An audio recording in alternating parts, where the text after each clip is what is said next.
what's going on today? Hope everybody's doing really good. I guess some pretty good news I'd like to share with you. My channel is now monetized.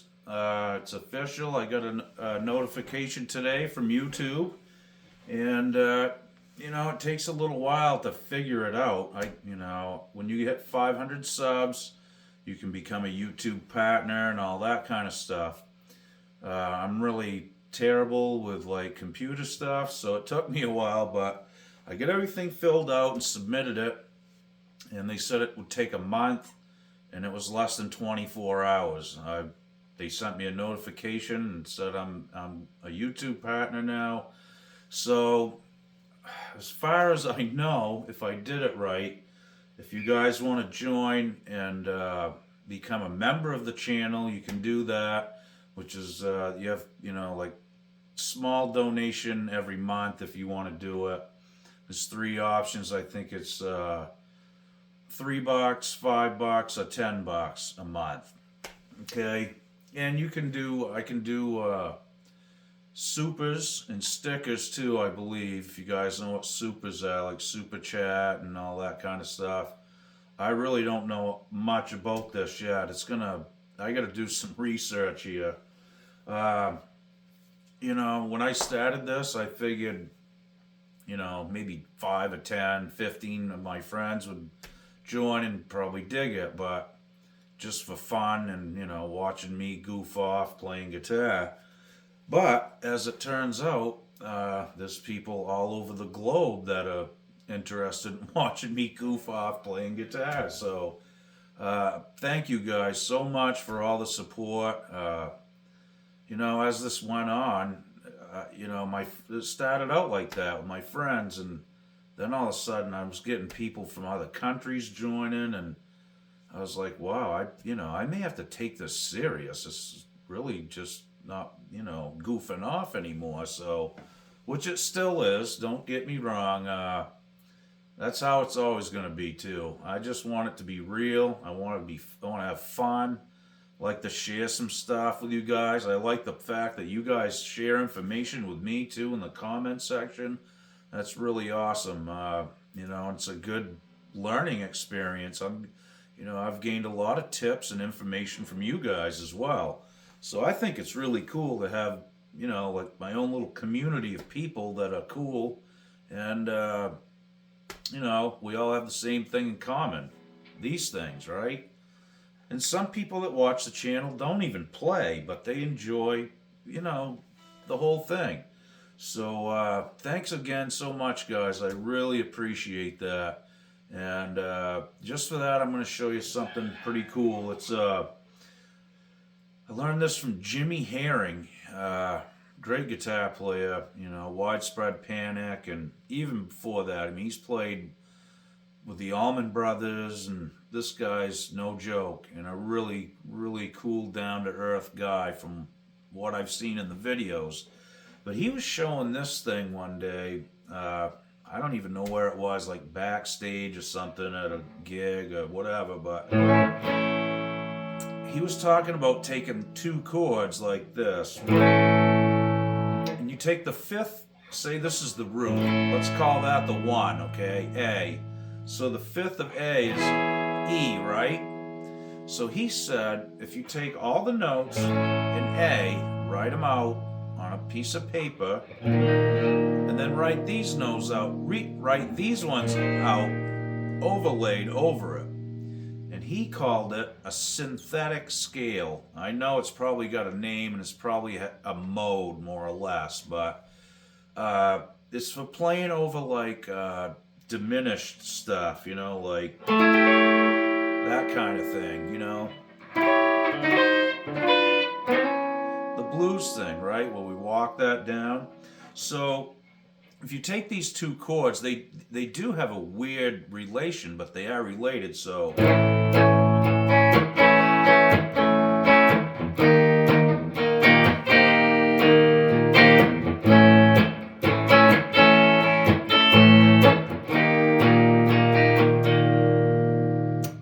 reminds me of a Jimmy Page thing that he did and like the whole maybe Dazed and Confused medley, which would go on for 20 minutes or whatever. But he'd get into this section where it'd be like,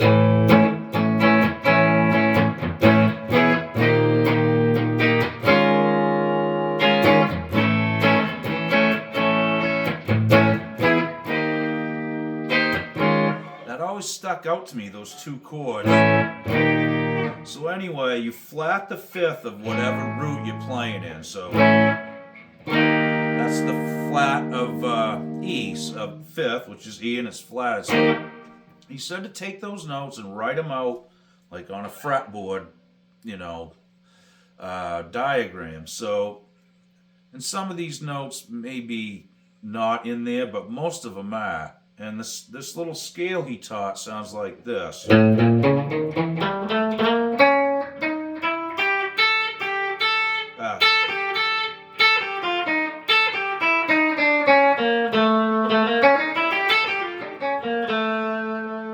of like that. So there's that rubby chord, So it's kind of cool, really. I'm going to show it to you once again. I didn't play it that clean that time, but let's go through it. So,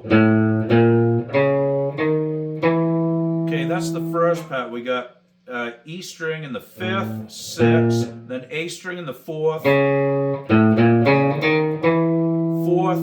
sixth, and seventh on the A string. So you got fifth on the E string, sixth on the E string, A string in the fourth, sixth, and seventh fret, okay?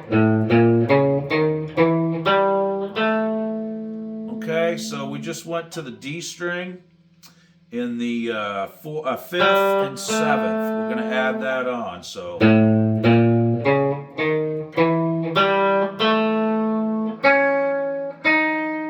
Now we've added the G string in the sixth and eighth fret. So,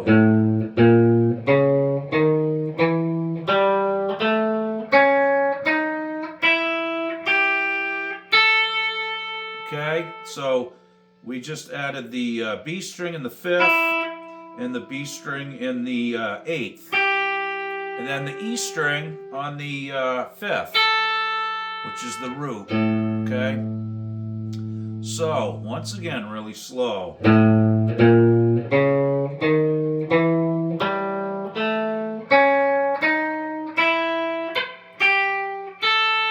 Whoops, happens. Okay, so that's pretty much it.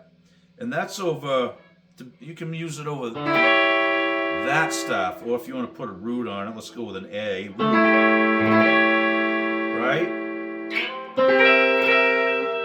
Every 4 frets, you're going to get the same thing. Okay? Anyways, so that kind of works over blues too, the way he was doing it. He was playing licks like this.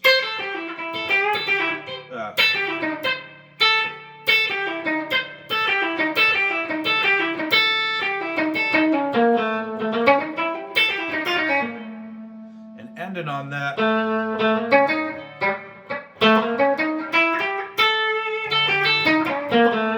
That kind of stuff. I'm not really good at it, and I've never really worked any of it out, but I just kind of popped in my head today, this little thing.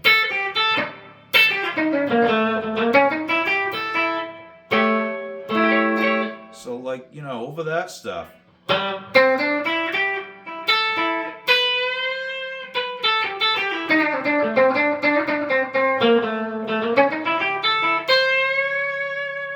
don't know, it's really weird, and I know it's modal. I don't learn modes. I'm not into that. I really ain't.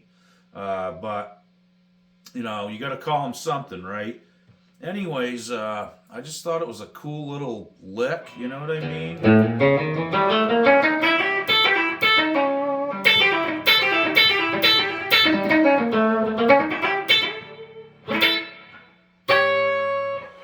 I don't know. It's weird. I've used it in all kinds of stuff, actually.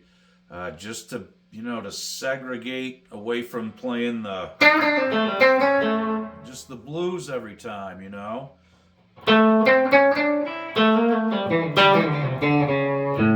If you do it right, you can mix that in with blues and stuff and jazz for sure.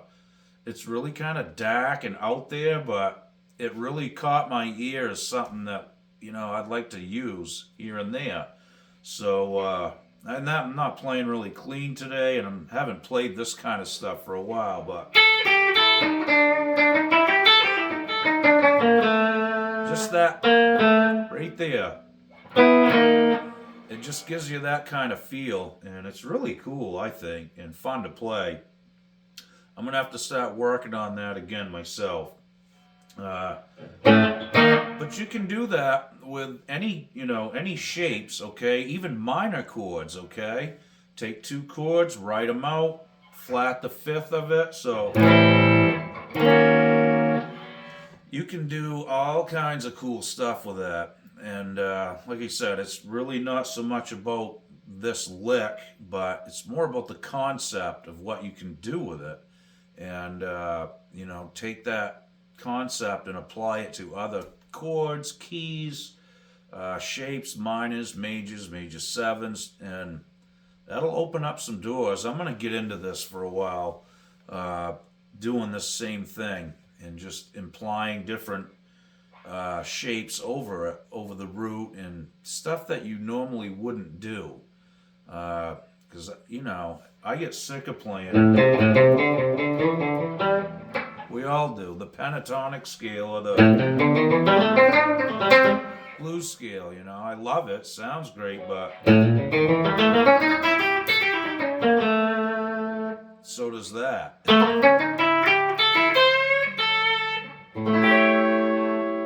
So anyway, thanks again for all the support, guys. I really do appreciate it, and I'm pretty stoked about it now. It's kind of becoming a real thing, not just me goofing off anymore, I guess. But like I said, I'm still it's not gonna change the way I do anything. But it might help me out here and there, and it is a lot of work, takes a lot of time. Some days it's not really fun for me with multiple sclerosis and that kind of thing. So, I have to push through it some days, and it is what it is. But I really, really appreciate everything you guys have said and all the support, like I said. And I'm going to try to give that back, too, all the way through. I always do. I try to at least do a lesson when I can. And, it's not always clean and perfect, but neither is anything when you're first learning it. So you guys get it. I think that's probably why most of you join my channel, because it's real, I don't hide nothing. I don't delete the mistakes. I leave everything in there because I want you guys to really get a taste of what it is, and it is real. This isn't staged. It isn't rehearsed. Honestly, most days the only time I play guitar is in front of this camera for 11 minutes or 15 minutes, and then I'm done. I'm working on them, whatever. So I don't get a lot of time to practice, and I need to, but we all do, right? You can never stop. Once you stop, that's it. It's just gonna be wasting time knocking the rust off for a week or two. So I need to play a little more, and I'm going to do that this year. And I don't know if I've showed you guys this telly. I think so. I'm going to start busting out some tellies soon. This thing is super light, ash body. It's a Pats caster. It's got a humongous neck on it. It's a one piece too. There's no cap. This is a solid piece of maple here, like Louisville Slugger stuff. It's the biggest neck profile I've ever played in my life, but honestly, I kind of like it. It kind of positions your hand a little different, and I notice I'm not getting cramps in my hand, so that's good. I may start playing this one a little more. It's been modded. I was told that it has Lindy Fralin pickups in it. I'm gonna look. I know it has good caps and pots and stuff. I did look that over when I bought it, because the control plate was flipped around the other way, and I I don't do that usually with my tellies, and I just flipped it back around so it would be the same every time. You know, I know where that switch is without looking at it, or the volume. You know, I don't want to change it because I have a lot of other tellies, and I'd have to do it to all of them. I'll show you that sometime too, guys, that little thing I was doing, if I can remember it.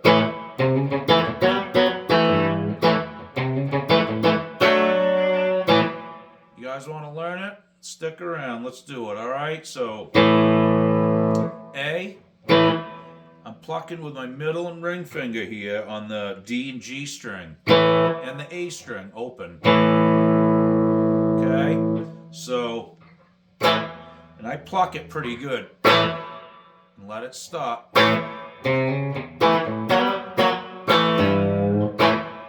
Okay, so let's learn that section. So, again, I'm just playing 3 strings, the A, the D, and the G, right? So you hit that, pop it, let it stop, give it a good pluck. All right, and then we're going to go on the A string in the 3rd fret to the 4th fret. And then the D string in the 2nd fret. So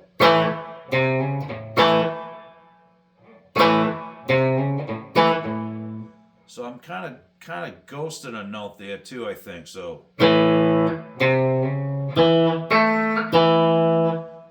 the best way I think to teach this is we'll do this little pop like we do. When we get to that D string in the 2nd fret, you can play that G string in the 2nd fret too, and that'll give you the right amount of notes to do the next thing. So, and then we're going to go back to the open A. So, like that. This is really difficult to teach the phonetics of this, and how it's, you know, laid out, but I'm going to do my best. So again, okay, when we get to that, it's kind of like that, all right? You'll get the lope as it goes. Okay, and we're going to come up to this double stop, which is a D string in the 5th and the G in the 4th. And then we're going to play another one with the D string in the 4th and the G string in the 2nd. So then back to the A chord, and then we're going to pull this E string on the 3rd fret, which is a G note. We're going to pull that into an A. Okay, so again, you got that little section. You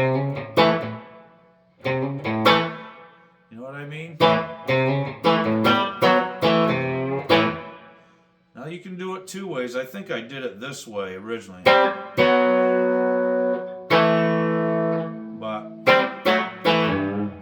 So you can do it 2 ways. I kind of like this one better, the one I just taught you. But okay, so that one I just went the double stop, D on the 5th and G on the 5th. You can walk it down to the 4th, then to that A, right? So, but you can do it like this. Right? Any way you want to do it. So again. So I taught you this, which I like better.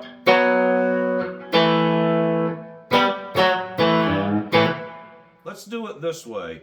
D on the 5th, G on the 4th. And then we're going to go D on the 4th and G in the 2nd.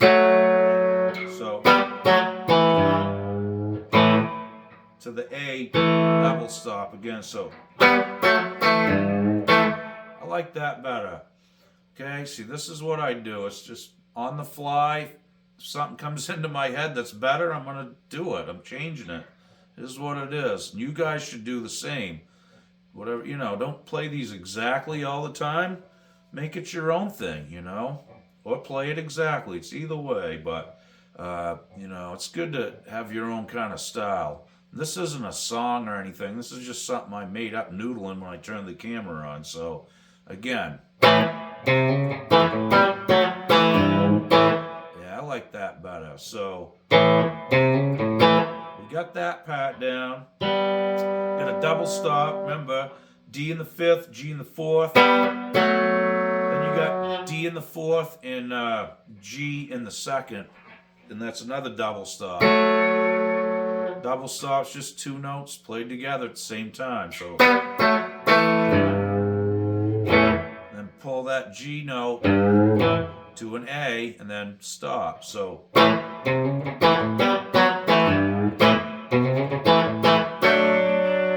I'm playing a, this is a D chord basically, but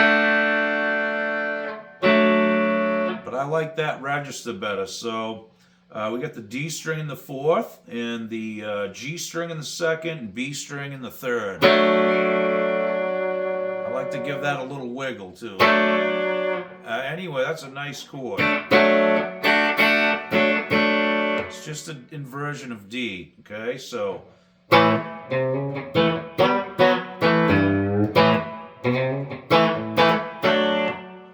so before I go to that D, it's just that move, you know? You can do this too,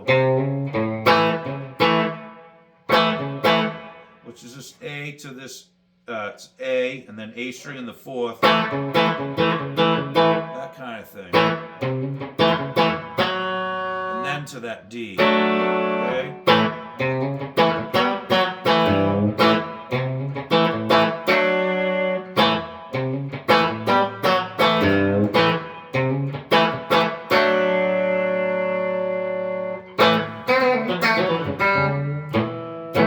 It's really hard to teach that kind of chicken picking stuff, really. I mean, there's so much stuff that's accented, you know? I'm not a good teacher anyway. I'm probably the worst guitar teacher on the planet. I have had people say that I'm not, but I'm self-taught. I never took any lessons or anything, and it probably shows, but it is tough teaching that kind of chicken picking, you know.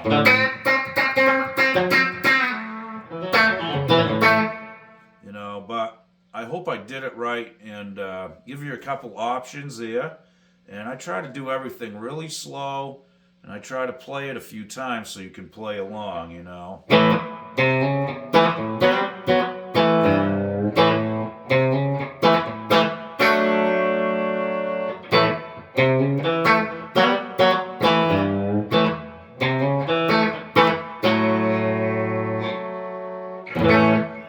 Kind of cool. Well, anyway, guys, thanks again. You never know what you're going to come up with when you just sit down and don't worry about it. Just start playing something. Something usually comes to me, and that just happened today, right on camera. So anyway, I guess I was lucky to even teach it where I didn't even know it. So thanks to everybody. Like I said, this is a big day, you know. It's not like, you know, I won the lottery or anything, but like I said, at first, I really didn't have any intentions of getting this deep into it, but I really enjoy it. I do. Some days are tough for me, and some days are tougher, but I still try to push through it, and, you know, I have learned a few things along the way. I've been playing guitar for, oh, good Lord, 47 years or something like that. It's been a long time, and I've seen a lot of gear, owned a lot of gear. I still have a ton of gear, and that's something we're going to go through this year, too. I'm going to go through all my pedals. I got some cool microphones to show you guys. I got a lot of neat stuff in this place, I really do. I'm not a hoarder either. It does say that on my channel, Guitar Hoarder 72. It just popped into my head when I started making the channel, and I'm not a hoarder. I play these. A hoarder to me is someone that piles stuff up and never uses it, and there's like a pathway through the room, which that can be like that in this room, but trust me, this isn't just a showboat thing.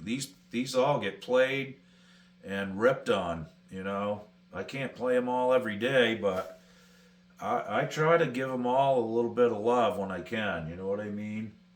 And these are, you know, I've kind of weeded out most of the bad ones, and what I got left here is all really good stuff. So uh, we'll get into it this year. There's another whole year. I've only been doing this for about 7 months, 6 or 7. Well, I started in June last year of 2023, so we're looking pretty good. Like I said, really, I don't know what else to say, but thank you. And I'll try to keep this stuff going. Hopefully, you get some use out of it. And if not, it's just fun, you know? Like it says on my title page, you know, it's about guitars, repairs, and hanging out with an old guy from Maine and having a laugh. I hope that at least does that for you. If you don't get anything out of the lessons or anything, at least you might get a chuckle and just get you out of your own life for 11 minutes a day. All right, guys, I won't keep yakking. I could keep talking for hours and hours. Maybe we'll do a chat thing someday too, or a live stream. I'd like to try that as well. So, and I want to get some people over here and start jamming again. So you guys that are just collecting dust out there, you musicians, the drummers and bass players and all that, it's time to get the dust off and get over here and start playing. All right, you've been warned. We'll see you soon, guys. Thanks again. Okie doke.